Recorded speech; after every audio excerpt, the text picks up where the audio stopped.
وہ یہ بھول جاتا ہے کہ حساب و کتاب کا دن تو بہت بعد میں آئے گا، بڑھاپا بہت پہلے آ جائے گا۔ بڑھاپا بھی حساب و کتاب کے دن سے پہلے کا ایک حساب و کتاب اللہ نے دنیا میں رکھا ہے۔ چال میں مضبوطی، انسان کی آواز میں مضبوطی، بات چیت، اور اس کے بعد ننکسہ فی الخلق، اللہ فرماتے ہیں انسان کو ہم ریورس گیئر لگا دیتے ہیں، چلو بھئی جہاں سے آئے تھے اسی حالت پہ جانا شروع۔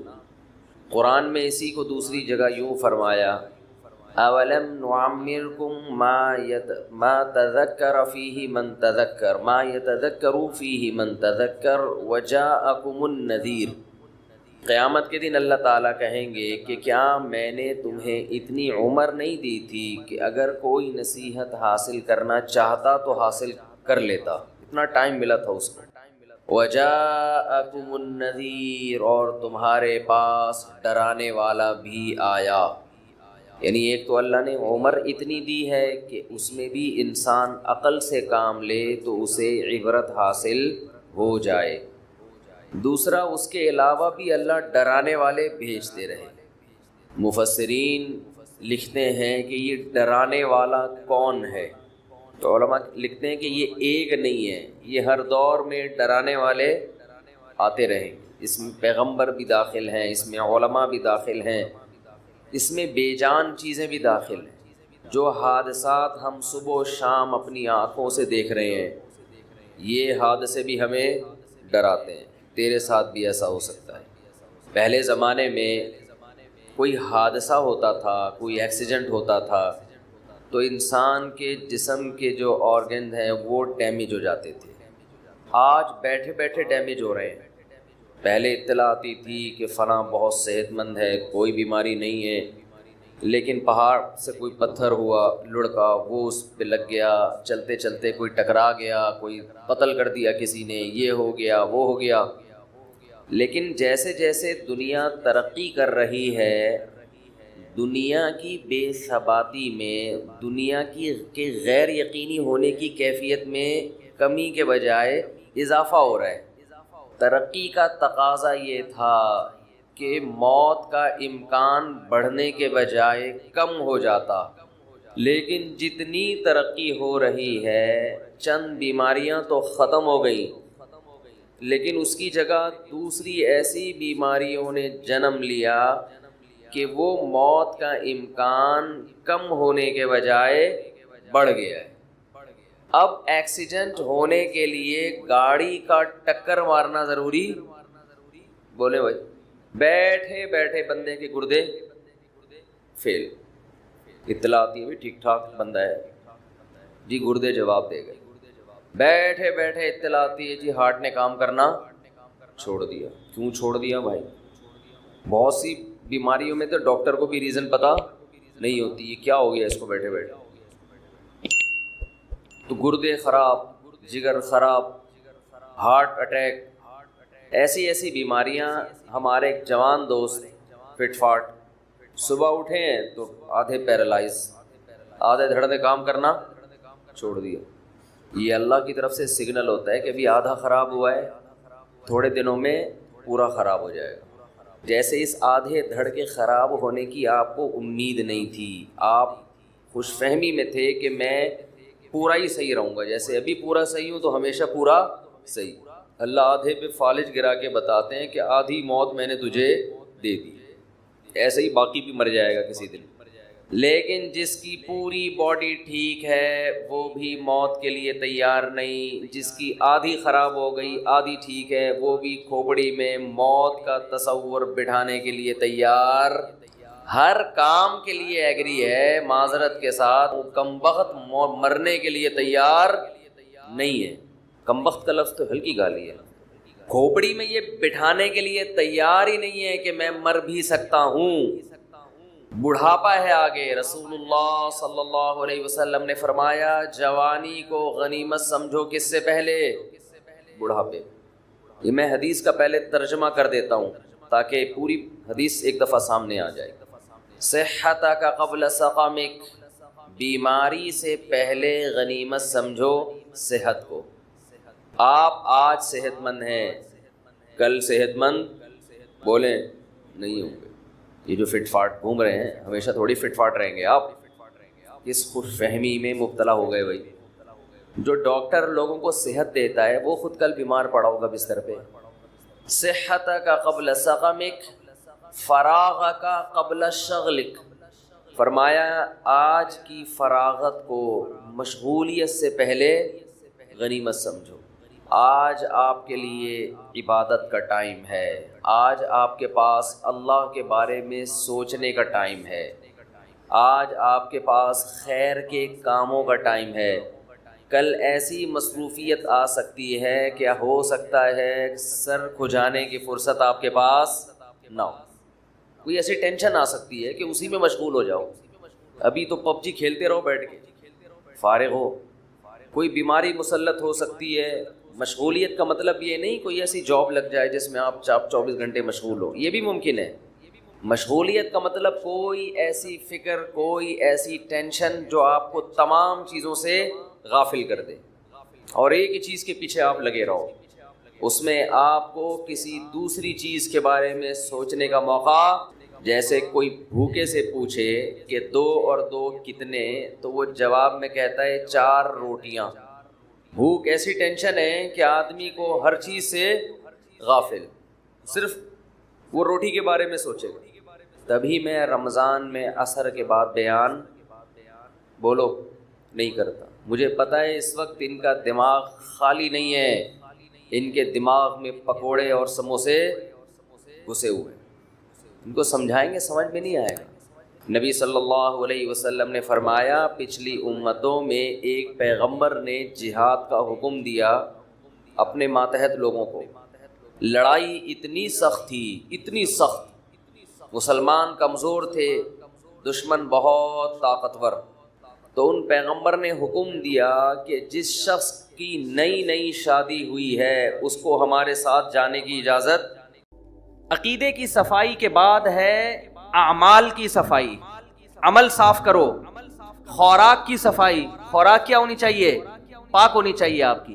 پھر خوراک کی صفائی میں, پھر عمل کی صفائی میں دل کے اعمال کو بھی صاف رکھنا ہے اور جسم سے نکلنے والے اعمال کو بھی صاف رکھنا ہے. یہ والی قسم دنیا میں کسی مذہب نے اس قسم کو چھیڑا ہے ہی نہیں. کہتے ہیں آپ کا جو مرضی آپ کانسیپٹ رکھو, عقیدہ رکھو, آپ کا ہیڈیک ہے. ان چیزوں کو انہوں نے اتنا چھیڑا ہے جتنا ان کی دنیاوی زندگی سے, جن کا کمپنی کو جیسے ہے نا کہ وہ کہتے ہیں عمل, اگر کوئی چور ہے تو گندا عمل کر رہا ہے. وجہ اس کی کہ چوری کرنے سے آپ کی کمپنی کو نقصان ہوگا, آپ کی کنٹری کو نقصان ہوگا. تو جتنا ان کی ذاتی مفاد پہ جہاں زر پڑ رہی تھی تو وہاں تک تو انہوں نے کہا کہ عمل کو صاف رکھو. جہاں ذاتی مفاد پہ زد نہیں پڑتی کسی کے تو جیسے مرضی ہو جاؤ آپ, یہ آپ کا ہیڈیک ہے. سمجھتے ہو کہ نہیں سمجھتے ہو؟ میں مثالوں سے سمجھاؤں گا تو آپ کو سمجھ میں آئے گا انشاءاللہ. پھر بھی سمجھ میں نہیں آیا تو پھر کہیں اور بیان سنے جا کے. جس کی بات سمجھ میں آ رہی ہے اس کا سنیں نا. عقیدے کی صفائی کیا ہے میں مثال سے سمجھاؤں گا, پھر بتاؤں گا تو بات سمجھ میں آئے گی. آپ کے ایک ابو ہیں, قطب الدین ان کا نام ہے. میں ستار وسیم کی جان چھوڑ کے قطب الدین پہ آ گیا ہوں, جو نام ہوتا ہی نہیں نا عام طور پہ. قطب الدین ان کا, کیونکہ ہمارے بھی اپنے کچھ ریلیٹیو ستار بھائی نکلے. ابا آپ کے, ان کا نام کیا ہے؟ سبکتگین. اور مشکل کر دو نا تاکہ کسی کا ہو ہی نہیں. سبکتگین صاحب ہیں. ان ابا نے آپ کی خدمت کی, آپ کو پڑھایا لکھایا, ہر جگہ دعوتوں میں محفلوں میں اپنے ساتھ لے کے جاتے, تعارف کرواتے. یہ میرا نادرہ میں بھی نام انہی کا ڈلا ہے, سب کو پتہ ہے دلائل کی دنیا میں یہ ابا ہیں. سبکتگین صاحب اس کے ابا ہیں. ایک دن آپ نے اپنے ابا سے کہا ابا میں ابھی تک کنفیوژن میں ہوں کہ آپ بھی میرے ابا ہیں اور شاید وہ والے بھی ابا ہیں. اب بیٹا چاہے ڈیٹول سے نہا کے آیا ہوا ہو, عود کی خوشبوؤں میں نہایا ہوا ہو, آپ بولو گے یہ کانسیپٹ کے لحاظ سے پلید ہے, گندا ہے, معذرت کے ساتھ گالیاں دو گی, غیرت لیس آدمی ہے, نفرت ہوگی. کسی بھنگی اس کی گندگی کی وجہ سے اتنی نفرت کسی صاف ستھرے آدمی کو نہیں ہوگی جتنی آپ کو اس کے عقیدے سے بدبو محسوس ہونا شروع ہو جائے گی. آپ بولو گے وہ بھنگی تیرے سے اچھا ہے, چمار تیرے سے اچھا ہے. آپ کے 2 بیٹے تھے نا, ایک طرح بھنگیوں کی طرح رہتا ہے. آپ کو بتاؤ اسمیل کس میں زیادہ آئے گی؟ اسمیل سے مراد کہ جس اسمیل کی وجہ سے نفرت ہوتی ہے, آپ کو اس کے چہرے سے نفرت ہو جائے گی کہ یار تو کیا کر رہا ہے, تو مجھے باپ ماننے کے بجائے کسی اور کو باپ مان رہا ہے, یا میرے باپ ہونے کا انکار کر رہا ہے. دیکھو انسان کی نیچر ہے ہر بری چیز. دیکھو گندگی سے بھی نفرت کیوں ہوتی ہے کہ وہ بری ہوتی ہے. اصل نجاست کیا ہے؟ برائی, وہ اصل نجاست ہے. سلیم الطبع انسان وہ انسان جو اپنی فطرت پر قائم ہو، اسے گندگی سے محبت ہوتی ہے یا نفرت ہوتی ہے؟ یا محبت ہوتی ہے؟ نفرت ہوتی ہے نا.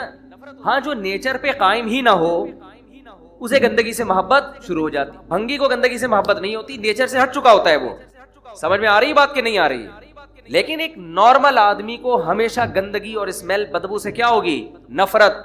تو یاد رکھو جو آدمی اپنی فطرت پہ قائم ہے اسے برائی سے محبت نہیں ہوتی، برائی سے نفرت. اور برے آدمی سے بھی نفرت، برے آدمی سے بھی اس کا دل اس کی طرف مائل نہیں ہوگا.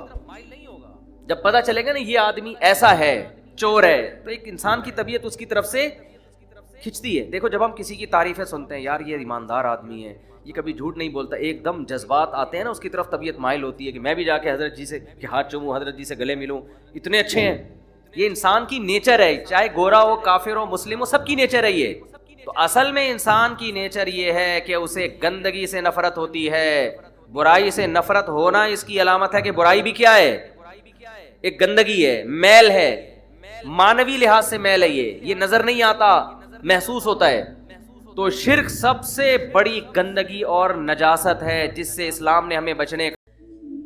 لیکن اسے یہ وہم ہونے لگتا ہے کہ یہ سچ بول رہا ہے، واقعی میں تو ایسا ہوں. لوگوں کی تعریفیں لوگوں کے منہ سے سن کے کبھی کسی خوش فہمی میں مبتلا نہ ہو. انسان اپنے عیبوں سے غافل ہو جاتا ہے. حضرت حکیم الامہ مولانا اشرف علی تھانوی رحمہ اللہ تعالی بڑی خاندانی بات فرمایا کرتے تھے. فرماتے تھے کہ اگر کوئی شخص مجھ سے ملنے کے لیے آتا ہے جو میرا مرید نہ ہو، جو مجھ سے اصلاح نہ کروانا چاہتا ہو، اس میں 99 برائیاں ہوں اور ایک خوبی ہو، تو میری نظر اس کی ایک خوبی کی طرف ہوتی ہے، 99 برائیوں کی طرف نہیں ہوتی. جو چاہتے ہیں کہ مجھ سے اپنی اصلاح کروائیں، پہلے تو پیر و مرشد بنایا جاتا تھا اپنی برائیوں کو ٹھیک کروانے کے لیے. اب یہ چیز مارکیٹ سے کیا ہو گئی ہے؟ شارٹ. آپ کسی کو سمجھتے ہیں نا، کسی سے عقیدت ہے، مثال کے طور پر مجھ سے عقیدت ہے، آپ آئے حضرت جی کوئی ہمارے اندر خامی ہو بتایا کریں پلیز. میں بتانا شروع کر دوں ایک دم لال پیلا نیلا ہونا شروع ہو جائے گا. آپ کو کس نے کہا کہ میں ایسا ہوں؟ ایک دم غصہ آنا شروع ہو جائے گا. ڈاکٹر کے سامنے غصہ نہیں آتا. ڈاکٹر کہے گا آپ کا جگر صحیح کام نہیں کر رہا، آپ کے پھیپھڑے مسئلہ، کبھی نہیں غصہ آئے گا. ڈاکٹر صاحب چیک کریں، اچھی طرح چیک کریں، ٹیسٹ لکھ کے دے دیں، میں آغا خان سے ٹیسٹ کروا لیتا ہوں. لیکن روحانی بیماریوں کا سنتے ہی کیا آ جاتا ہے؟ باپ بتائے گا اپنے بیٹے کو بیٹا تمہارے اندر یہ خامی، تو جواب دینا شروع کر دے گا. اپنی خامیاں سننے کا تحمل جس کے اندر پیدا ہو گیا تو سمجھو بس اس کی اصلاح ہو گئی ہے. خامیاں تو ختم کبھی بھی نہیں ہوں گی. یہ خامی ختم ہو جائے کہ اپنی برائی سننے کا کی برداشت پیدا ہو جائے، بس اس کا مطلب بندہ ٹھیک ہے. بھائی خامیاں تو کبھی بھی ختم نہیں ہوں گی، وہ تو کبھی ایک خامی ختم ہوئی تو دوسری پیدا ہو گئی، دوسری پیدا ہوئی تو جیسے تہذیب کی ضرورت پڑتی ہے نا، درختوں کی شاخیں نکلتی رہتی ہیں، کٹنگ ہوتی رہتی ہے، تو آپ کے اندر بھی برائیاں پیدا ہوتی رہیں گی، کٹنگ ہوتی رہے گی. ایسے بن جاؤ کہ تہذیب کی ضرورت ہی نہ رہے، ایسے نہیں بن سکتے آپ. ایسا یہ ہو ہی نہیں سکتا. جو آدمی کہتا ہے میں بہت صحیح ہوں، میری کوئی غلطی نہ بتائے، یا اس کو غلطی بتا رہے ہیں غصہ آ رہا ہے، اس کا مطلب یہ تو ٹھیک ہے ہی نہیں، یہ ٹھیک ہی نہیں ہے. غصہ آنے لگتا ہے. اور خاص طور پہ جب کوئی بڑا سمجھا رہا ہو، باپ اولاد کو سمجھا رہا ہے، اولاد کو غصہ آنا شروع ہو گیا، تو پہلے تو اس کے تکبر کا علاج کراؤ. پہلے اس کا کس کا علاج ہوگا؟ تکبر کا. بعد میں باقی چیزیں. پہلے تو باپ بولے بیٹا تو پہلے نا یہ چیز ٹھیک کر لے کہ تو سننے کا برداشت کی طاقت پیدا کر اپنے اندر. شوہر بیوی کو کوئی غلطی سمجھا رہے ایک بھڑکنا شروع ہو جائے، وہ غلطی اتنی بڑی غلطی نہیں ہے یہ بھڑکنا. اسی طرح عورت اپنے میاں کو اگر ایک کوئی چیز بتا رہی ہے کہ آپ یہ تھوڑی سی یہ چیز اپنے اندر چینج کر لیں، اور ایک دم غصہ آ جاتا ہے، تو یہ جو ایک دم غصہ آنا ہے یہ زیادہ بڑا فالٹ ہے اس غلطی کی نسبت جو آپ کے اندر ہے، کیونکہ یہ فالٹ شیطان میں تھا. دیکھو غلطی آدم سے بھی ہوئی نا، حضرت آدم علیہ السلام سے. اللہ نے کہا کہ یہ درخت سے نہیں کھانا، انہوں نے کھا لیا، مسٹیک ہوئی نا. تو مسٹیک تو آدم سے بھی ہو گئی. اللہ نے کہا غلط کیا، انہوں نے کہا اللہ معافی چاہتا ہوں، غلط ہو گیا مجھ سے، معاف کر دے، ختم. شیطان سے بھی غلطی ہوئی. دو ہی مخلوق زمین پہ رہتی ہے نا، جنات اور انسان، تو دونوں کے باپ سے اللہ نے غلطی ہونے دی. جنات کا باپ شیطان تھا، انسانوں کا باپ آدم سے بھی ہو گئی مسٹیک. اللہ نے کہا کہ بھائی جیسے ہی اللہ نے لباس چھینا تو سمجھ گئے کہ یہ سزا ملی ہے. جیسے ہی لباس چھینا نا جنت کا، سمجھ گئے کہ یہ کیا ملی ہے؟ سزا. تو اب اللہ سے لڑ نہیں رہے کہ اللہ پہلے بتاتا تو کہ میں غلط کیا، میں اس کو ریورس کرتا، اس مسٹیک کی تلافی کرتا. تو سزا پہلے دے رہا ہے، بتا بعد میں رہے. بتا بعد میں رہے کہ غلطی ہوئی ہے. بھائی سزا سے اندازہ ہو گیا کہ ہم نے کیا کیا ہے غلط. فوراً آدم اور حوا دونوں اللہ کے دربار میں دعا مانگنے لگے.